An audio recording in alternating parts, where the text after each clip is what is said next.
I'm in a position to change people's lives. It is in many ways the quintessential story of the 20th century. Small country, big dreams, big vision. The future for Turks and Caicos is exceptionally bright. Hello, welcome to Nation Builders. I'm Cheryl Ann Shand. The integrity and stability of any structure depends heavily on the quality of its foundation. In this episode of Nation Builders, we'll examine how to build a 21st century nation and how Turks and Caicos Islands is leading the way. Early settlers braved perilous obstacles and unpredictable seas to lay claim to the sublime beauty and rich resources of this island paradise. Centuries later, traces of the old culture can still be seen, deeply embedded in the rich heritage and traditions that those who came before left behind. With each new generation of Turks Islanders, a greater passion is ignited. We have a great heritage, a great history. Life building in a country is like a ball game. You take the ball so far and then you pass it on. We have had great leaders in the past, from Paul Higgs to Bob Francis to Gus Libron, Arthur Butterfield, who played a great role in what has happened here in Providenciales. To my father. Charles Missick's generational legacy includes two sons who went on to serve their country as chief minister. A great family man and one of the founding members of the Progressive National Party. My father was a great man. He worked hard all his life. He brought up 14 kids, 12 of us are alive today. He taught us the virtue of work. My mother has never worked as we know it. She's never had a job in her life, although she's worked by, raising all of us. And he was a man of deep spirituality and principle, and he passed that on to us. I miss him dearly. The great success that I've achieved personally and we're achieving as a country, I wish he was here today to see it. But also he was one of my greatest friends. He was one of my greatest confidants because we talk about almost everything. And having someone like him with the wisdom that he had, the longevity, to even when you do run into situations, to be able to, ask him questions, to bounce things over him.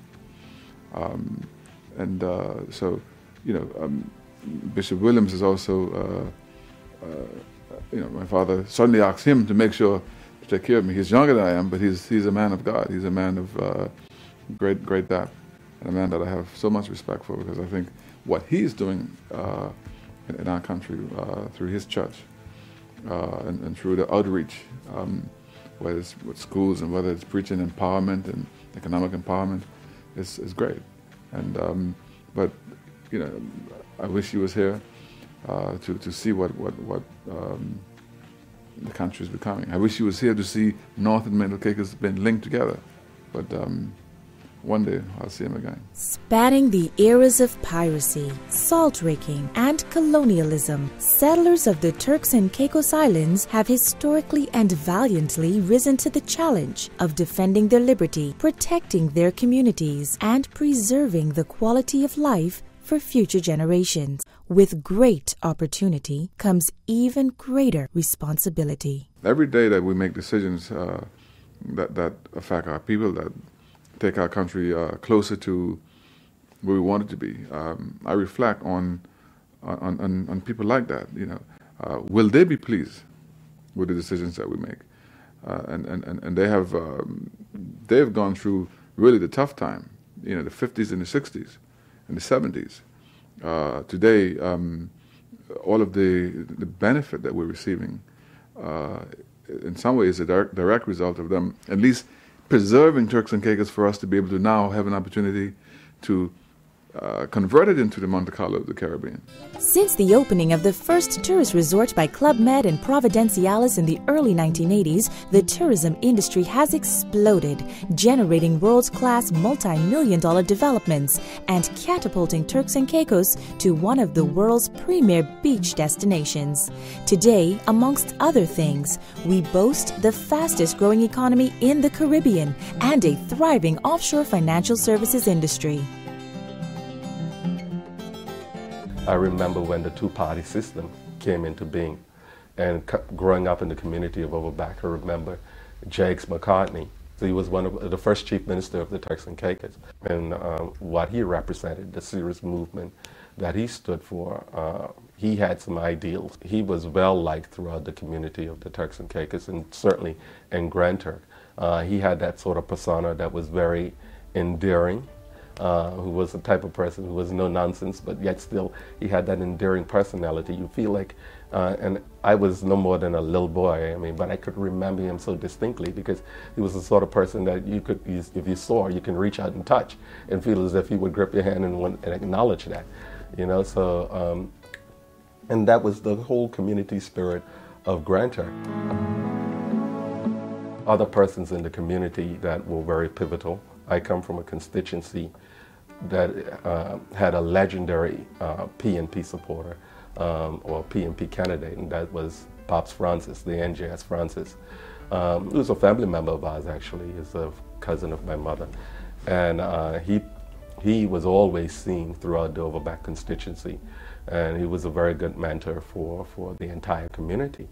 And so I think recognition has to be paid there with respect to that. Strong spiritual, family, and community ties continue to create a cord of unity that embraces and connects us, each one to the other. As a child growing up in Bull Creek, particularly with my family and with the broader community, because truly it takes a village to raise a child, and back then that's what it took.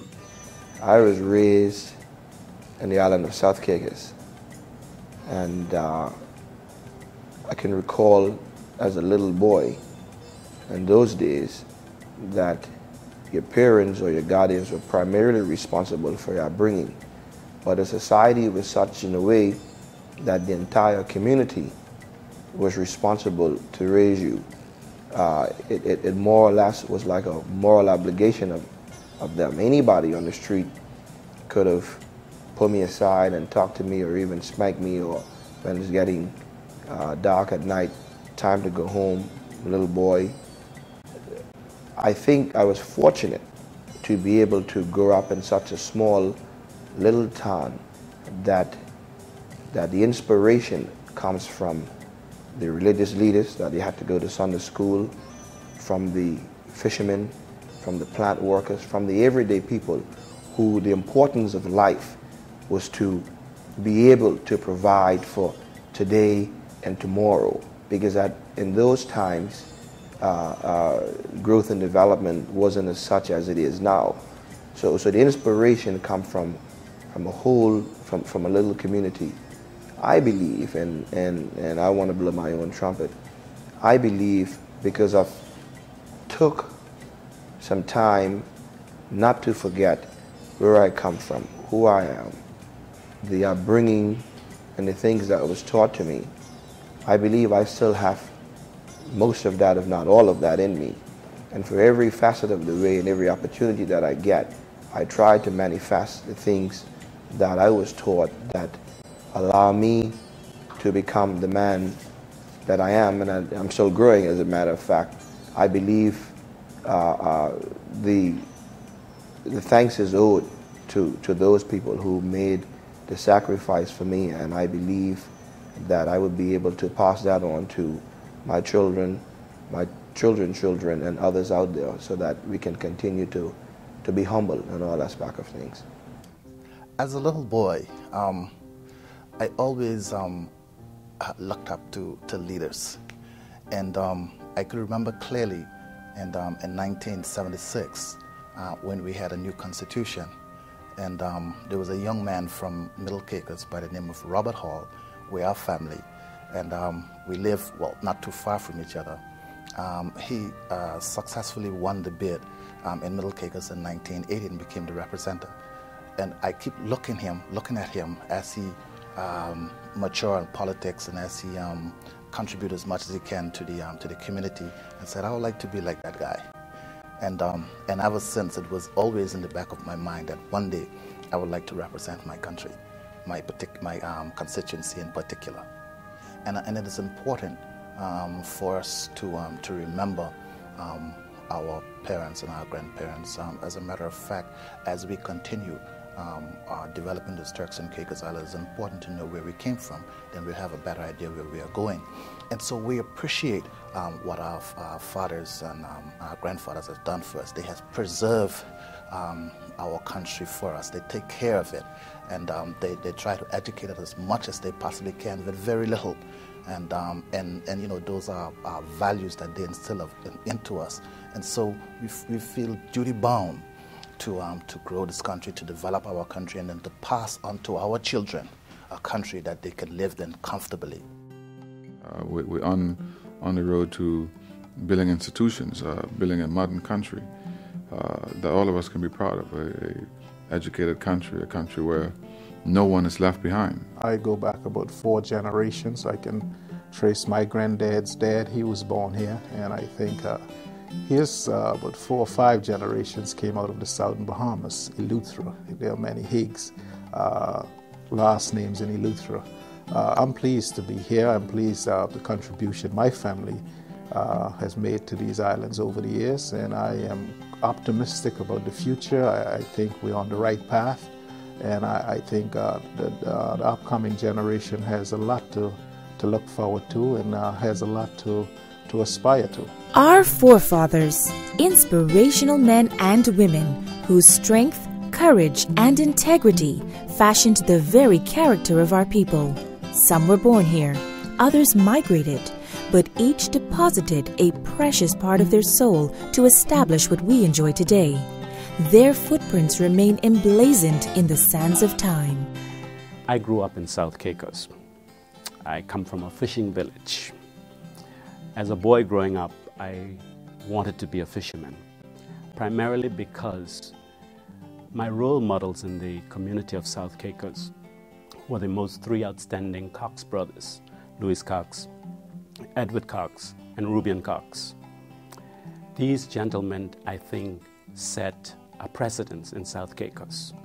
They were successful, particularly Mr. Louis Cox, who is still alive. He was one I really admired. He was an individual I wanted to be like. Through fishing, he has become one of the most successful businessmen, not only in South Caicos, but in the Turks and Caicos Islands. And I saw inspiration. I got my inspiration from this man. As I said, he was my role model. He was my hero. He was disciplined. His whole idea, he showed that sense of identity. He made me feel that coming from South Caicos, that I had a sense of purpose, because he also instilled that sense of appreciation, that desire, the hard work, commitment, dedication. I watched this gentleman almost on a daily basis, how he was committed to his tasks, being a fisherman. He made me also feel that, you know, a number of people may look at fishing as a low, as we say in the Turks and Caicos Islands, as a low-down profession. He made me realize that there was nothing too low for an individual to do. You can, it's just a matter of that desire and that inspiration that you need in order to succeed. And he demonstrated that to me on a day-to-day basis. And then there were those individuals gifted to see beyond the shadow of doubt and prophesy the prosperity and success that lay just ahead. They may not all have crossed over into the promised land, but like Moses, bravely steered the journey and motivated the masses to press on. Well, I have, many heroes in my past, but I always remember people like Howard Hamilton, who's passed. And I said to Howard Son Owen over and over, I know your dad wish he's alive, because he talk about the things. He talk about the life that we are living right now. He talk about Turks and Caicos Islanders having beautiful homes, beautiful cars, our children holding top jobs, a government that is committed for his country with building infrastructure, building institution. Howard was before his time, and Howard probably was, I would say, probably one of my greatest heroes, because he talked about things that I thought would not happen. And I am excited to be a part of making those changes now. And I know Howard is in heaven smiling at us and saying, well done, thy good and faithful servant. When you speak about my legacy, I believe in operating in the plural sense of things. Our legacy. The Turks and Caicos Islands, as we say, is beautiful by nature, but we're special. We're some of the last little countries, or countries period, in the world that is experiencing phenomenal growth and development. Unlike other countries where they have oil and bauxite and other natural resources, we're very, very limited in our natural resource. Because of that, my ministry, the Ministry of Natural Resources, has a very vital role to play in the protection, preservation of our various natural resources. These natural resources being our beautiful sandy beaches that people from all over the world are dying for the experience to come here to see. The protection of our marine life. These are just some of the two key things that, as a legacy for my government and for my team, that when the generations and the grandchildren and the children of the grandchildren are here, we would like them to be able to look back in history and say, because of the vision and the measures and the things that these people at this particular era has implemented are still here for us to see, for us to enjoy, and also to be able to have the experience of the economic growth as we continue to build one block at a time. You know, I mean, we've come a long, long, long way. And you can't help but to respect the people that were before us and the things that they went through and they had to go through. In our first election system, the Honorable Jakes McCartney, our first Chief Minister of the Turks and Caicos Islands, I mean, he fought to get the kind of democracy that we now enjoy today. Democracy produced the vehicle, and unfaltering faith became the engine driving our island nation toward the mark of excellence. With the territory's legal system based on English common law, the judicial branch of the government headed by a Supreme Court, and the governmental structure in place to create win-win situations for our people, the prayers of our predecessors have been answered. We have a great and proud record to preach about. In 3.5 years, we have transformed this country into one of the most desirable countries in the world to live. I come from a Christian family. My father was a praying man, and my mother is a praying woman. We prayed at least 3 or 4 times a day. My father, we had morning devotion every morning, religiously, without exception. And so the coming from that base of having faith, praying, putting your trust in God. Secondly, work. There's no substitute for hard work. The Bible talks about work, faith without work is dead. Obviously, work without faith is also dead. And so studying law at the University of Buckingham, and in the last 5 years, we've obviously taken the country to the next level. When we came to office, the civil service was 1,500. Today, we have over 3,000 people working for the government. Some of the biggest increase in salary that this country has ever seen has happened in the last 3 years under the PNP. That is how we do it. A promise made. For any individual having an opportunity to serve his country, I think it's an opportunity that ought to be cherished. And for me, having the opportunity to craft the destiny of the people of this Turks and Caicos Islands in the area of the Ministry of Finance is really exciting for me, because at the end of the day, if I can make the lives of the citizens of the Turks and Caicos Islands better through some effort of my own, that's gratifying in and of itself. Because this is how we do it. I think the thing that drives me is, as it relates to education, youth, sports, and culture, we're talking, as you mentioned earlier, about the future, the present, and the past, and having to deal with young people and the people of the Turks and Caicos Islands. As I said, I always had this desire to be of service to my people, particularly in the field of education, which I have a very, very strong passion for, because I want to see the people of the Turks and Caicos Islands to be the most highly educated people in the world, for that matter. Serving my country, it's the most humble and exciting thing for me, particularly at this stage of our development and the various departments, which is the biggest challenge for our country. Example, immigration, not having enough population, not having enough kids, so our population is small. So that's exciting, it's challenging. And most of the areas in my ministry is very challenging, but I'm very humble that I have the opportunity to make a difference, and I try every day of my life to make a difference. I know without the shadow of a doubt, North Caicos people will do the right thing. We are given the opportunities so that we can create jobs, we can create the environment where our young people can get into business, into their own business, where they will be employers rather than employees.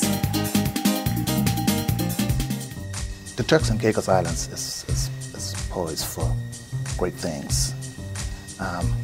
We as a government are doing all we can to bring opportunity, endless opportunity for residents of the Turks and Caicos Islands. All they need to do is embrace it.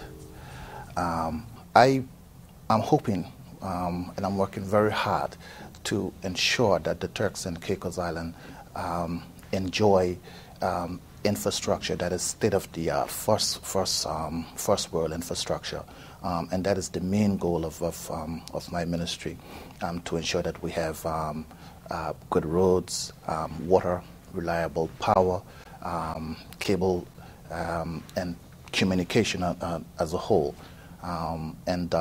and when all these things are in place, then it allows for growth, and Turks and Caicos Islands could benefit from the opportunities as a result of that. And for the Turks and Caicos Islands, we have been fortunate. God has been very good to us, especially over the last 4 years since we've been in office, in the sense that we have seen the revenues, the recurrent revenues of the country grew from about 98 million when we took office to $237 million that is budgeted for this fiscal year. That is a remarkable achievement by any feat to have that accomplished over such a short period of time. I have to commend the efforts of our Premier, the Honorable Michael Mizzig, in that regard, because he took on the whole situation with a vengeance when he came into office. He had the experience of being in government before.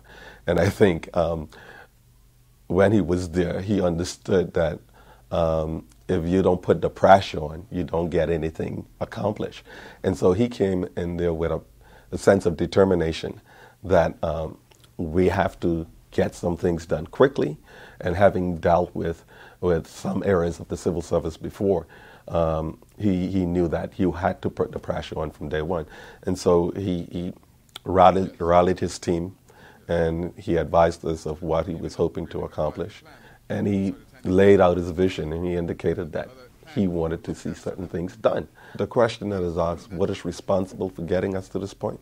It was just that determination and the vision of the new government in office, headed up by our Premier, that allowed us to execute on that vision and bring that enormous potential that the Turks and Caicos has to light. And this is the reason why we're here today. There are a few examples in the world of small country that has achieved global dominance or prominence, whether it's Monte Carlo or Singapore or in a positive way. It's achievable. And we have, myself and my ministers, we have great vision for this country of becoming the best country in the world, one of the best modern countries, where there's no poverty, where Turks and Caicos Islands, where it belongs, are first, where they have all of the opportunities of that they can achieve anything, that anything is achievable. Greatness is measured not by what you accomplish for yourself, but by what you do for others.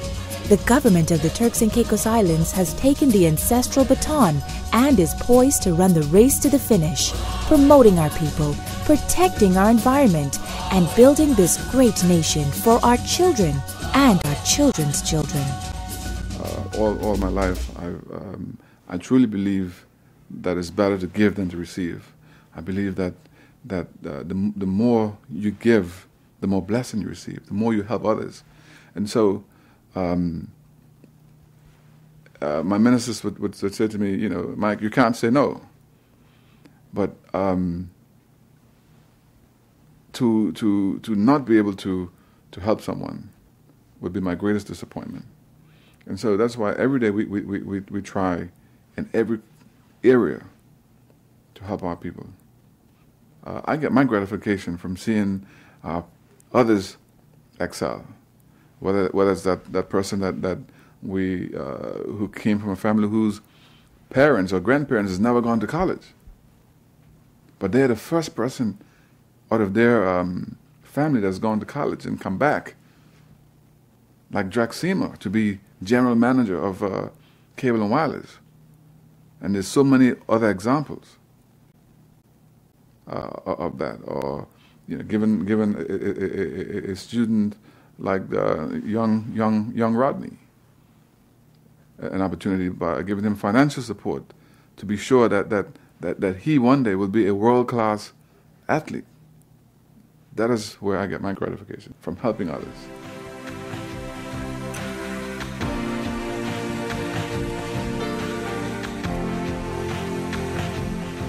Join me next time on Nation Builders. We'll turn up the heat and expose the dynamic changes that are taking place to propel the Turks and Caicos Islands into the 21st century and beyond. Until then, I'm Cheryl Ann Chan.